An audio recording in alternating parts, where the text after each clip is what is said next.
Hoopa Unbound is making its return to Pokemon Go since it was last available November 13th, 2022, 3 years ago. And this is your chance to catch it during the Hoopa Unbound raid day, where Hoopa will now be in the regular 5-star raids, meaning you can remote them. Let's get into it. So this event is going to be Saturday, February 15th from 2 to 5 p.m. local time. You'll be able to collect 5 additional free raid passes from spinning discs at gyms for a total of 7 free raid passes on the day because it's a dual destiny bonus, already giving us 2 extra raid passes a day. Hoopa Unbound will also be spawning at every single gym in the world, with the raids refreshing every 30 minutes. So you'll be able to do 2 Hoopa Unbound raids at one single gym every hour. Now, unfortunately, Hoopa Unbound cannot be shiny during this raid day. It's very rare that we don't get a shiny release during a raid day, although we have seen it in the past with the Ultra Beast raid day. But the main reason for this is Hoopa is still shiny locked in the main series games, and Game Freak has not yet to officially distribute this Pokemon. So we probably won't be seeing it until they drop it in the main series games. Then Pokemon Go gets everything second. The remote raid pass limit will also be increased during this event, going from 5 to 20, specifically February 14th, 5 p.m. Pacific time to February 15th, 8 p.m. Pacific time, meaning you can do 20, technically 40 Hoopa remote raids over the 2 days. There's also, of course, a ticket. It's Niantic. For $5 USD, or for whatever that is in your currency, you'll be able to get the following bonuses from 2 to 5 p.m. local time for claiming an additional 8 raid passes from spinning photo discs at gyms for a total of 15 on the day, increased chance to earn rare XL candy from raid battles, 50% more XP from raid battles, and 2 times Stardust from raid battles. Do note there is the option to purchase this in the web store, which I will link below, for $5 USD, the Hoopa Unbound Raid Day Ultra Ticket Box. This will give you the ticket, but it'll also give you 1 free premium battle pass. So if you're going to buy the ticket, you might as well buy it in the shop because you get 1 free pass. Okay, that's everything going down. Let's talk about, first of all, how to take down this Pokemon, because of course it is a raid day. We got to beat it. Okay, Hoopa Unbound is going to be weak to Fairy type and double weak to Bug type. So it's going to get absolutely destroyed by Weedle. Just kidding though. Here are the best counters for Hoopa Unbound. The Megas will include Mega Pinsir, Mega Heracross, Mega Caesar, Mega Beedrill. The best Shadows will be Shadow Pinsir, Shadow Caesar, Shadow Scyther, Shadow Escavalier, Shadow Crustle, and Shadow Scolipede. And the best regular counters will be Vikavolt, Genesect in any form,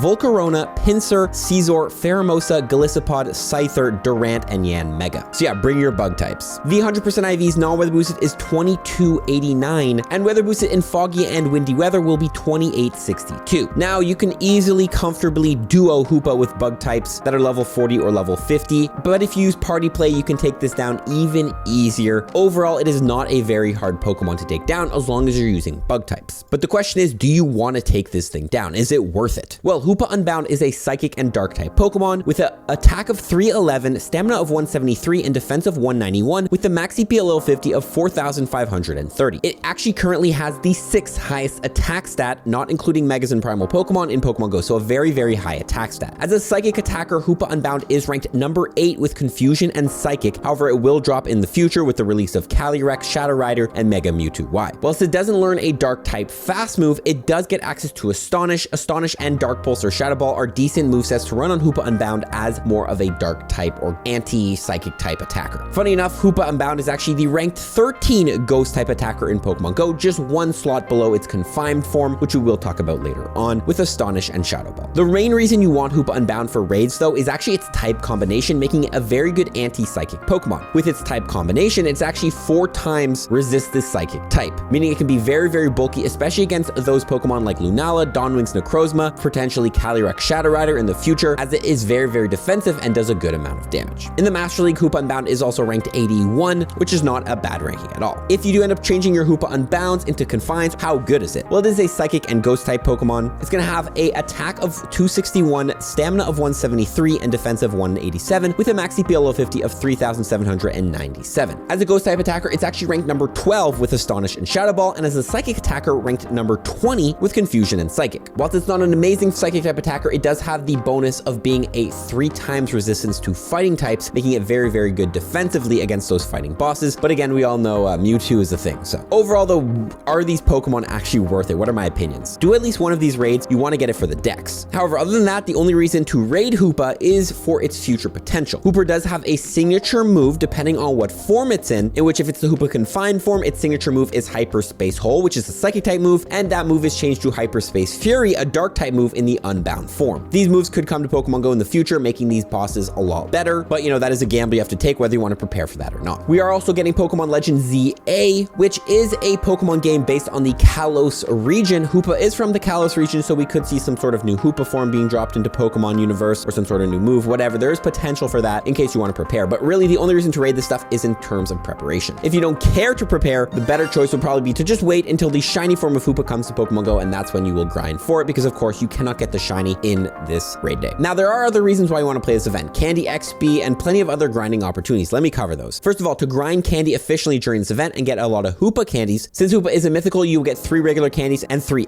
XL candies every time you catch one, and you may even earn up to 4, 5, or 6 XL candies when you catch a Hoopa, since there is the potential for legendaries and mythicals to drop that. But you can increase this even further by using Pinette Berries. Regular Pinette Berries will multiply your catch candy by 2 and silvers by 2.34. You can also Mega Evolve a Pokemon. If you don't know when you Mega Evolve a Pokemon, whether it's the base, high, or max level, you'll get more candy, XP, and XL candy for catching Pokemon of that type. Specifically, you'll get 1 extra candy for a basic level Mega, 50 more XP, 1 extra candy, and 10% chance more of getting an XL candy for a high level, and 100 more XP, 2 extra candies, and 25% chance more of getting an XL candy for the max level. You want to specifically Mega Evolve a Psychic or a Dark type Mega on this day. That includes the options of Mega Alakazam, Mega Slowbro, Mega Gyarados, Mega Houndoom, Mega Gardevoir, Mega Sableye, Mega Tyranitar, Mega Medicham, Mega Absol, Mega Latias, Mega Latios, Mega Rayquaza, or Mega Gallade as the Mega that you go with. You can also transfer Pokemon. If there's any unwanted Hoopas with bad IVs, you want to wait till a 2x transfer candy spotlight hour to get the most out of those transfers. Now, unfortunately, no 2x transfer candy event in all of February. However, you can hold on to them until March. They probably won't take much space in your storage. Transfer them then. It's very, very good, especially for these mythical and legendary Pokemon, which is hard to get candies for. Quick note as well, you can't actually transfer your Hoopas into Pokemon Home. You do have to form change it to the Hoopa Confined form, and then you can move it over. Platinum medals. You need 35 platinum medals, score from level 48 to 49 in Pokemon Go. Which one should we work on during this event? Of course, we have the Psychic medal, catch 2,500 Psychic type Pokemon, and the Delinquent medal, catch 2,500 Dark type Pokemon. Obviously, you can work on these medals because Hoopa is a Dark Psychic. Of course, you'll work on your Battle Legend medal, win 2,000 legendary raids. This also counts as mythical raids. The Rising Star medal, defeat 150 species of Pokemon in raids. If you've never done a Hoopa raid before, if you don't have it in your decks,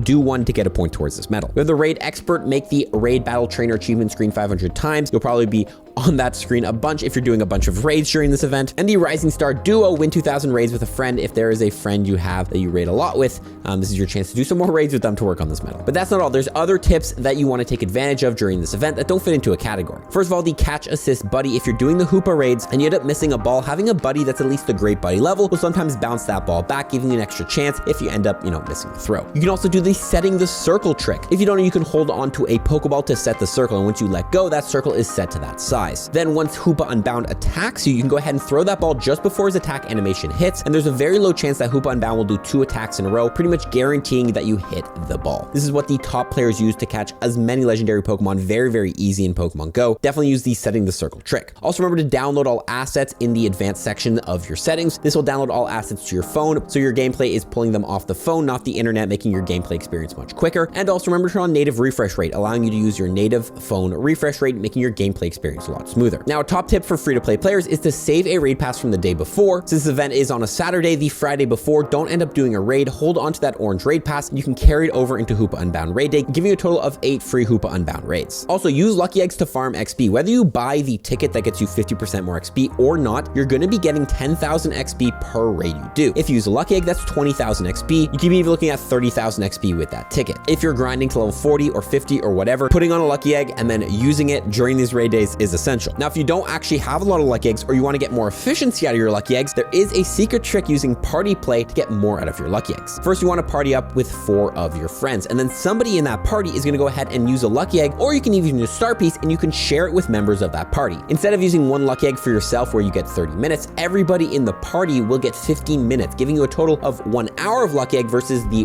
30 minutes if you were to use it by yourself. This is amazing. You can join a party, everybody uses 1 Lucky Egg, everybody will get 1 hour of Lucky lucky eggs for only the price of 4. Also, the best thing about Hoopa Unbound is it's a very easy X and throw Pokemon, so taking advantage of this for any evolutions you might have to make can be huge. First of all, Galarian Farfetch, if you set it as your buddy, you then need to make 10 X and throws whilst it's your buddy to evolve it, so this is a perfect opportunity to do that on the Hoopa Unbounds. Also, Galarian Mask into Runerigus and Hisuian Quillfish into Overquill require you to win 10 raids to evolve them, so if you're going to be doing a bunch of raids during this event, this is a great opportunity to take advantage of that. Also, if you are working on leveling up to level 50, there's a couple different level up tasks you can really take advantage of during this event. First of all, for level 41, you need to make 3 X and throws. Hoopa Unbound is a very easy X and throw, especially if you use the circle lock technique. Level 42 requires you to catch 5 legendary Pokemon. I do think mythical Pokemon count towards this. You also have to use 200 super effective charge attacks if you use bug type or even fairy type attackers during this event. This task should be very quick during a raid day. Level 45 requires you to make 50 X and throws. Again, Hoopa Unbound being an easy X and throw is a great opportunity to go after this. And level 49 requires you to make even more X and throws, 999 X and throws. Hoopa Unbound, easy X and throws. Take advantage as much as you can if you're working on those level 49 tasks. And you also need to catch a legendary Pokemon in your next 5 encounters with legendary Pokemon. So 5 in a row. Mythical Pokemon do count towards this, so you can of course try to take it down with the Hoopa Unbounds, catch 5 in a row, but you can also do it with Melton. I think it's really easy. Melton counts as a mythical Pokemon. Open a Melton box. That's the easiest way to do that task, but you can also do the hard version by doing the Hoopa. Guys, if you want to learn about the circle lock, click the video on screen. If you want to watch something else, click this video. You'll enjoy it as well and follow for more tips. Peace.